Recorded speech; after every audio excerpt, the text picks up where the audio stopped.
Boa tarde a todos.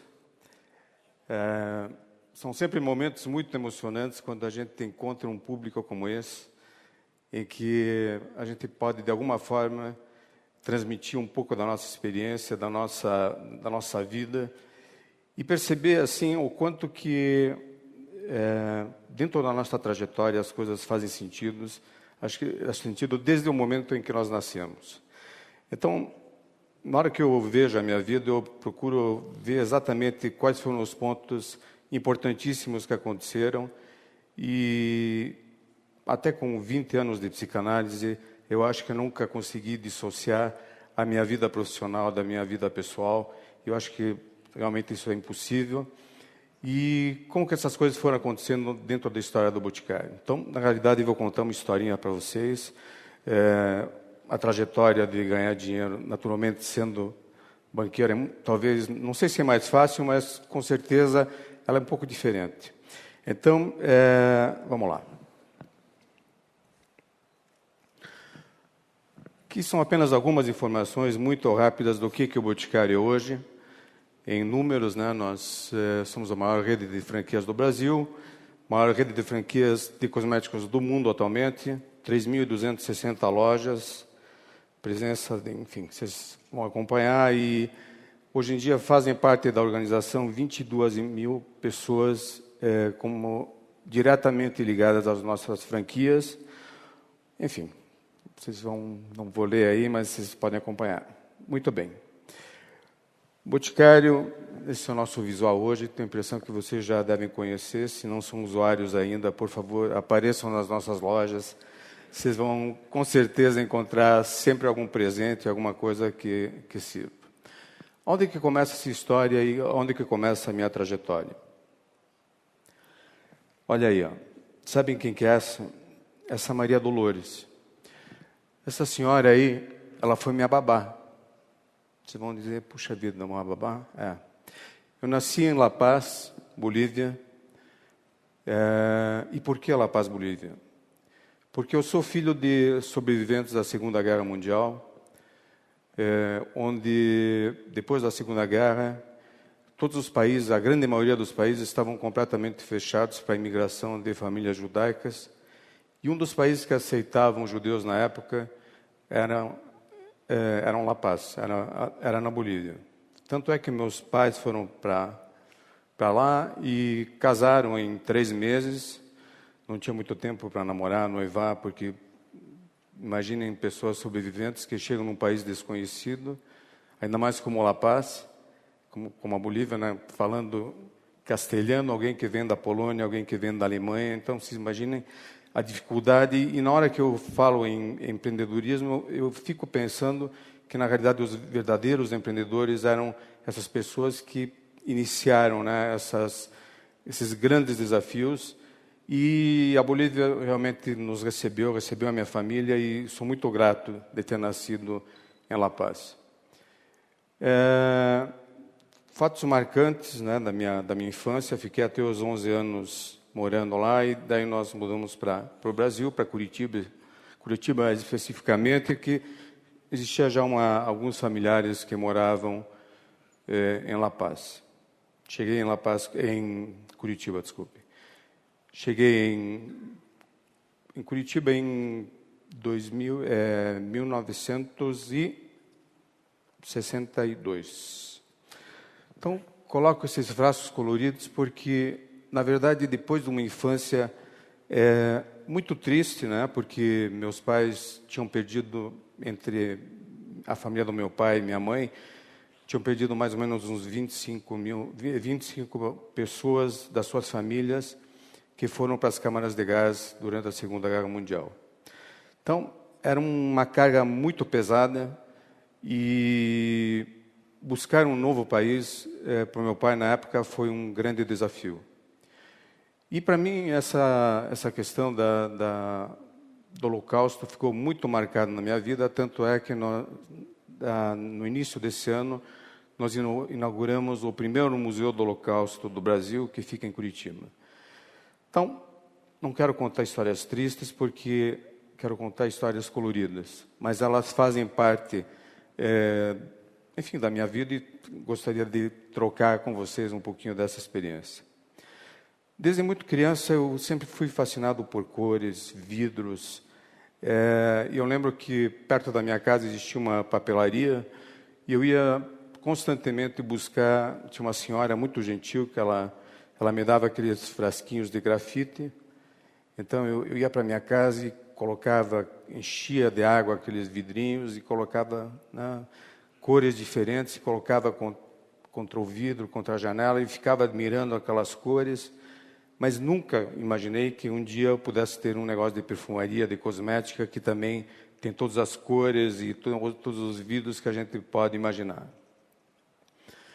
Muito bem, Curitiba, uma trajetória muito rápida. Me formei em farmácia e bioquímica. E confesso para vocês que, quando me formei assim, em farmácia e bioquímica, eu não sabia exatamente o que fazer com o meu canudo. Na hora que eu saí da faculdade, não sabia se ia para a direita, para a esquerda, o que efetivamente eu poderia fazer dentro de um curso de farmácia, dentro de um curso de bioquímica. Eu sabia aquilo que eu não queria, que era fazer, enfim, trabalhar na área de análises clínicas, mas, de repente, surgiu uma ideia de fazer uma farmácia de manipulação, que era uma coisa relativamente nova. Na hora que eu falei para o meu pai que eu queria fazer uma farmácia, ele falou, não, mas será? Você vai pedir? Por que você não quer ser médico? Eu falei, não, vou fazer farmácia, eu quero uma farmácia. Falou, mas não tem grana. Então, vocês sabem que uma coisa bastante importante no marketing, na hora que você vai fazer alguma coisa, é você procurar uma ótima localização. Só que ótima localização é bom quando você tem dinheiro. Então, aonde que nós fomos montar a nossa farmácia? Eu não sei se talvez tenham curitibanos aqui, pessoas que conhecem, mas a nossa farmácia foi montada na rua Saldanha Marinho, que é uma rua próxima do centro, mas umas 3 ou 4 quadras afastadas assim daquele onde existem as ruas principais. As ruas principais. Então, em 1977, a gente abre a farmácia na Saldanha Marinho, está aí ela. E daí, quando me falavam em localização, eu fiquei pensando, pô, mas e aqui, como que alguém vai me achar aqui? E, para minha surpresa, nos dois lados aqui, que não dá para ver bem nessa fotografia, nos dois lados existiam 2 hotéis. E como nós estamos aqui num momento bastante íntimo, né, eram hotéis de alta rotatividade. Então, a minha vizinhança foi ótima, né, porque queriam conhecer o Boticário, não fica lá do lado do hotel tal, né? Imagine um hotel no centro da cidade, assim, beleza. A hora do almoço era um movimento que vocês podem nem imaginam. Mas era ótimo, porque as pessoas iam lá e, na realidade, iam passando e perguntavam, puxa vida, o que é esse negócio?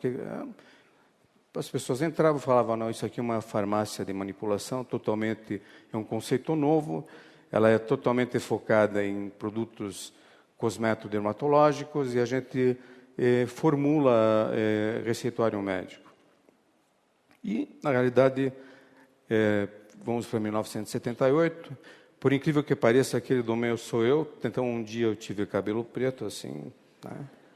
Então, as coisas vão acontecendo. E aquela menina lá de trás, né, é a Marta. A Marta foi a Marta e Isabel. A Marta e a Isabel foram uma das primeiras colaboradoras nossas. E desde esse tempo eu sempre tive uma proximidade muito grande com as pessoas que foram colaborando conosco durante toda essa trajetória. E essa Marta aí, eu falava para ela que o cara que ela vinha buscar, o cara vinha de moto todas as tardes lá, eu falava, olha Marta, esse cara não presta, não estou gostando da cara dele, não acho legal talvez você casar com ele. Imagine dar esse tipo de conselho para alguém. Bom, maior burrada, a menina casou, 2 anos depois foi uma desgraça o casamento dela. Não ouviu, paciência. Mas eu conto isso porque eu sempre fiquei muito próximo às pessoas que trabalharam comigo, porque acredito que a relação humana ela é um dos fatores mais importantes dentro da construção de qualquer coisa que a gente faça. E nós, enfim, acho que os pontos mais importantes do sucesso, daquilo que nós queremos atingir, nós atingimos através das pessoas, compartilhamos os nossos sonhos com elas, e através delas, efetivamente, nós realizamos os nossos sonhos e os sonhos delas. Bom, essa pequena farmácia, em 1978, ela foi evoluindo, e essa batedeira aí, comecei a fazer uns cremes na época, um creme de colágeno, um creme de algas marinhas, algumas loções, e na hora que eu não conseguia mais agitar, eu lembro que minha irmã casou e ela ganhou 2 batedeiras. Então, ela me cedeu essa batedeira Valita e, olha, ela não parava de funcionar. Eu fiz muitos cremes de algas, muitos cremes de colágeno com essa batedeira e eu sou muito grato a esse presente. E hoje está bem guardadinha essa batedeira. Bom, rapidamente, 1979, eu senti que dentro daquela questão da farmácia, somente a farmácia, dificilmente a gente poderia evoluir e fazer um bom trabalho. Aí aconteceram algumas coisas que eu acho que são muito legais de serem contadas. As pessoas começaram a me perguntar, por que você não faz perfumes também? Falei, bom, mas perfumes é importante ter embalagem. Embalagem é uma coisa difícil, você precisa de moldes especiais, você precisa ter quantidades, volumes. Como é que de uma loja da Saldanha Marinho eu vou conseguir fazer perfumaria? E numa tarde aqui em São Paulo, passando fiz uma visita a uma pessoa conhecida, encontrei um representante da Witton do Brasil, um senhor bem de idade, ele falou, o que você faz na vida? Eu falei, não, eu tenho uma farmácia, eu quero começar a fazer perfumes. Ele falou, você tem interesse de comprar vidro? Eu falei, bom, claro, interesse sempre tenho, mas vidros bem decorados, bem fabricados. Eu falei, bom, mas onde é que tem esse milagre? Ele falou, olha, você pode me acompanhar amanhã de manhã, eu marquei um encontro com ele, mas, olha, um negócio meu sigiloso. Acontece o seguinte, que o Silvio Santos, o Silvio Santos criou uma empresa chamada Chanson, que ele queria concorrer, na época, com uma empresa que já existia no Brasil, chamada Christian Grey, e com a Avon. Ele queria concorrer com essas 2 empresas e fazer todo o trabalho de televisão que ele tinha, e criou uma linha enorme de produtos, só que ele não chegou a fabricar, porque quando ele ia iniciar a fabricação disso, surgiu uma oportunidade dele montar o SBT, e ele precisava urgentemente mandar para fora todas aquelas centenas de vidros que existiam nesse depósito, porque ali seria o primeiro estúdio dele. Bom, cheguei na manhã seguinte, fui lá, olhei um barracão mais ou menos do tamanho desse anfiteatro, cheio de talco, cheio de vidro, potes de creme. E um gerente que cuidava dessa área diz, olha, está aqui nessa mesa aqui, nós temos esse vidro aqui, esses potes de creme, isso aqui. Colocou uma coleção de embalagens na minha frente. Eu olhei, olha, bom, então vamos fazer o seguinte, me vê 100 desse, 200 dessa, 300 dessa. Eu falei, você está brincando comigo? Isso aqui é o seguinte, o Silvio precisa urgentemente que eu libere esse barracão para ele.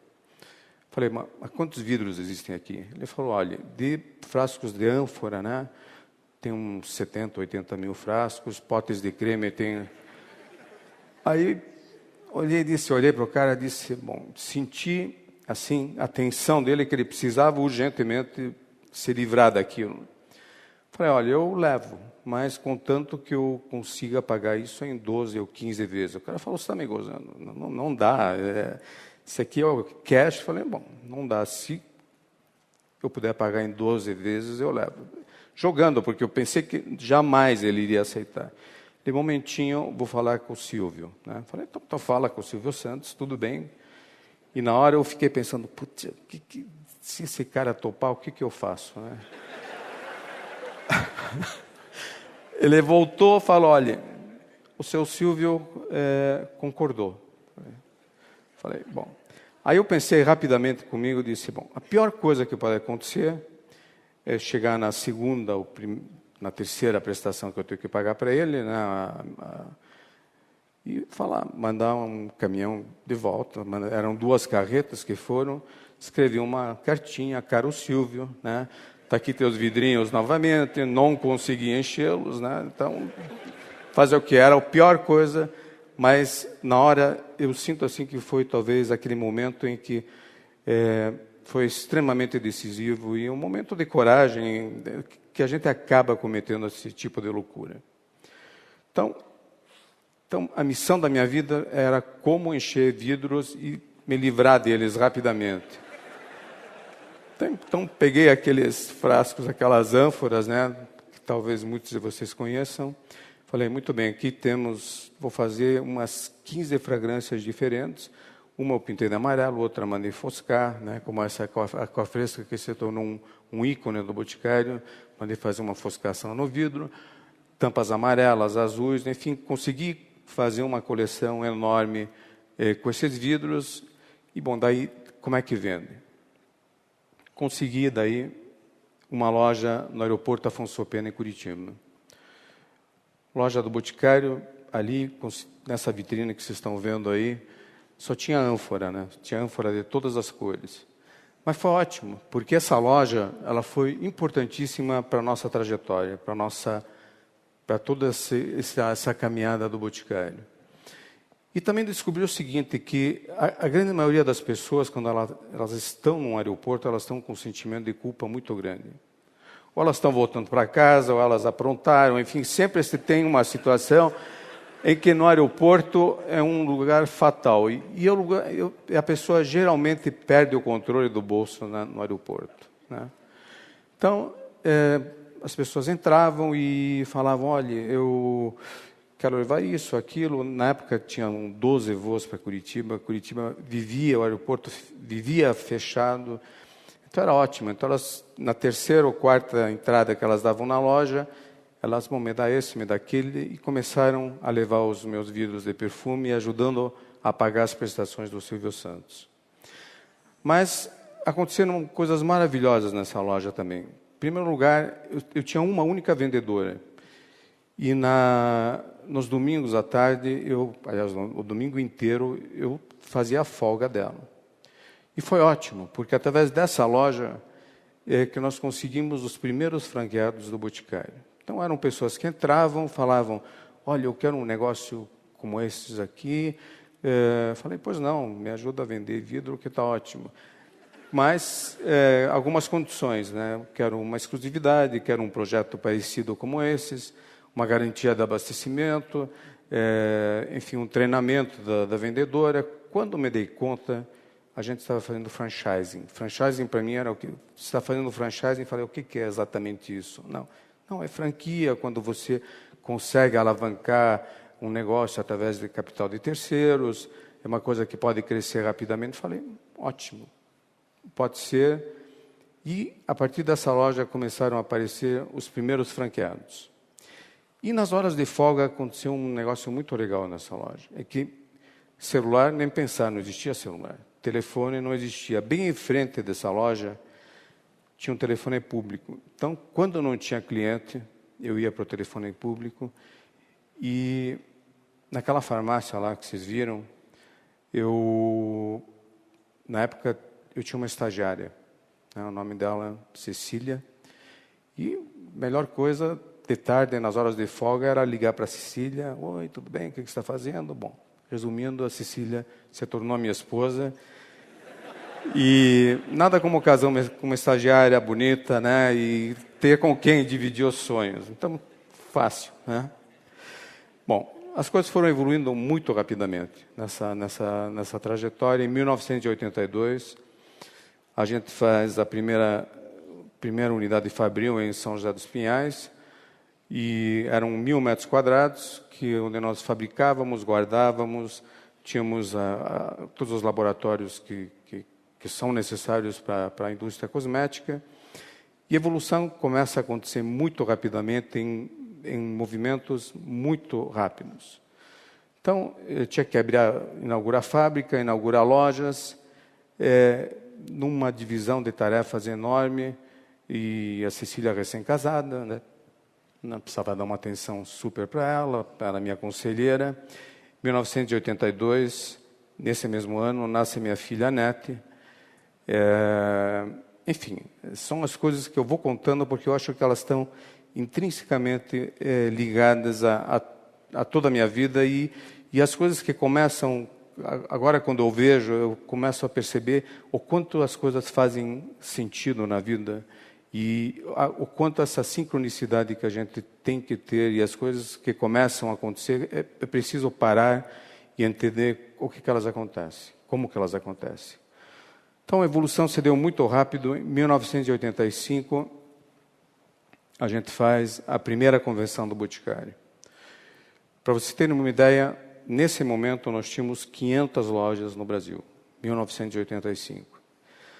E, por outro lado, foi a primeira reunião, a primeira vez que nós conseguimos reunir todos os franqueados. E imaginem, né? Era um Curitiba naquela época, tinham N coisas que a gente precisava arrumar dentro do nosso sistema de franquia. Nem todas as lojas tinham o nome do Boticário, porque era um Maçã Verde no Rio de Janeiro, Campelli aqui em São Paulo. Era necessário definir uma política muito firme para que a gente pudesse efetivamente construir o que a gente construiu. E nós estamos falando de uma época em que até fax era novidade, né? Quando eu falei para eles que a gente ia instalar um fax, porque a inflação era enorme e a gente precisava atualizar as listas de preço, o fax saía mais ou menos $3.000, para vocês terem uma ideia. Então, todas as noites, com aquela inflação que existia no Brasil naquela época, aquelas máquinas rodavam e tinham que ir com novas tabelas de preço. Uma maravilha, né, nesse ano extremamente importantíssimo, vem Tati. Né? Tati, minha segunda filha, né? Campeoníssima de vendas, assim. Né? Espero que ela nunca queira me cobrar um royalty, né, pelo uso do nome, mas, enfim, acho que a gente tem um acordo legal aí. Mas Tati se torna um dos perfumes mais reconhecidos. Durante 9 anos consecutivos, existiu um concurso do melhor perfume da revista Capricho, e ganhamos. E, através dessas fragrâncias, tanto Aquafresca, Anete e Tati, a gente começou a dar os passos largos pelo Brasil afora. Mas sempre tive uma preocupação e uma coisa que eu achava que uma empresa como a nossa, ela precisava, independente do trabalho que ela vinha fazendo, na parte fabril, na parte de abrir novos mercados, de fazer um trabalho importantíssimo, ela teria que ter algumas missões. E eu lembrava naquela época da época da faculdade em que eu conheci o professor José Lutzenberger, que era um dos primeiros ambientalistas que começou a gritar a questão da ecologia no Brasil. E sempre pensei, puxa vida, como é que a gente pode fazer juntando uma empresa com alguma missão, com algum propósito maior do que apenas um propósito de indústria, um propósito mais mercantil. Daí, numa viagem que eu fiz para Israel, eu fiquei muito impressionado que ali havia uma instituição chamada KKL, que é possivelmente uma das instituições mais antigas na área ambiental. E o grande propósito dessa instituição era plantar árvores no deserto e transformar o deserto em locais cheios de flores. Eu fiquei muito impressionado com aquilo e disse, puxa vida, que tal fazer no Brasil alguma coisa como essas? Pelo menos, como é que a gente pode começar uma questão, como que a gente pode abraçar uma questão ambiental? Então, em 1990, eu chamei um engenheiro florestal e falei, olha, o negócio é o seguinte, eu vi uma ideia legal lá fora, então que tal se a gente, a cada venda que a gente faça de produto, eu dou um certificado que eu me prontifico a plantar uma árvore em algum local. Aí ele falou, olha, mais ou menos quantos itens que vocês vendem por mês? Na época eram alguma coisa como 300 mil unidades mês, alguma coisa assim. Ele falou para mim, Miguel, você sabe o que são plantar 300 mil árvores, né, todo mês? Eu falei, não tenho nem ideia, eu sou farmacêutico. Ele falou, não, impossível, né? mas se realmente querem entrar nesse negócio de meio ambiente, falei, sim. Mas eu gostaria de entrar não como um apelo de marketing, fazer uma coisa mercadológica, mas sim trabalhar profundamente na questão ambiental. Então ele falou, olha, se é para fazer um negócio sério, cria uma fundação. Então falei, então vamos fazer uma fundação. Então, em 1990, a gente cria a Fundação Boticário de Proteção à Natureza, quando ainda nem se falava na questão ambiental dentro do Brasil. E hoje é uma instituição que é maravilhosa, a gente se orgulha muito, porque até o momento financiamos mais de 1.300 projetos. E em 1994, a gente cria a primeira reserva natural do Salto Morato, bem na Mata Atlântica. E eu senti que, como era maravilhoso poder compatibilizar o lado industrial, o lado com missões que transcendem apenas a questão financeira. Né? Porque sempre achei que, ótimo, é ótimo ganhar dinheiro. Né? Mas se a nossa vida é apenas ganhar dinheiro, eu acho que talvez seja a maior pobreza que a gente pode ter. Né? A gente acho que tem que aproveitar instituições que a gente cria para que elas se envolvam em questões mais importantes, questões sociais, e acho que o Brasil precisa muito disso. Em 1997, nós fazemos está dando o tempo esgotado, mas acho que não. Vou correr. Tá? Fazemos o grande redesenho. Por quê? A inflação do Brasil desaparece. Em 1997, a gente faz um grande redesenho, começa a abastecer as nossas lojas diretamente da fábrica, que eram feitas por distribuidores. E, em 2005, finalmente, a gente cria toda a comunicação do Boticário através de satélite. Então, hoje em dia, nós estamos totalmente conectados, sabemos exatamente o histórico de vendas, enfim, de tudo que acontece dentro de cada loja do Boticário. No ano 2010, nós criamos, finalmente, o Grupo Boticário. O porquê? Porque o Brasil, de repente, com toda essa aceleração, se tornou talvez o segundo maior mercado cosmético mundial. E nós sentimos que apenas através da marca Boticário, dificilmente a gente poderia segurar a concorrência. O mundo inteiro quer desembarcar aqui, então vocês imaginem o que é uma concorrência tão forte que nem a concorrência internacional na área de perfumaria. No ano 2010, a gente cria o Grupo Boticário, onde a marca Boticário passa a ser um dos negócios. Criamos Eudora no ano passado, SkinG, Inteligência Genética, e nesse ano nós criamos Quem Disse Berenice. E aqui tem uma coisinha que está pendurada aí, que talvez na semana que vem vocês tenham notícias do que a gente vai fazer. Então, enfim, eu posso dizer que foi um crescimento maravilhoso. Eu sou muito grato a todas as pessoas que acompanharam esse trabalho. São milhares, centenas de pessoas.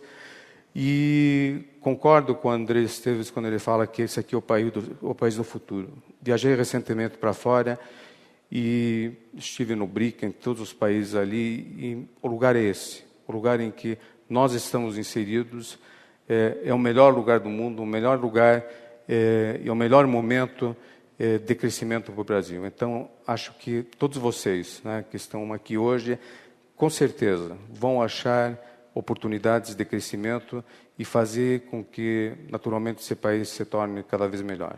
Então, muito obrigado.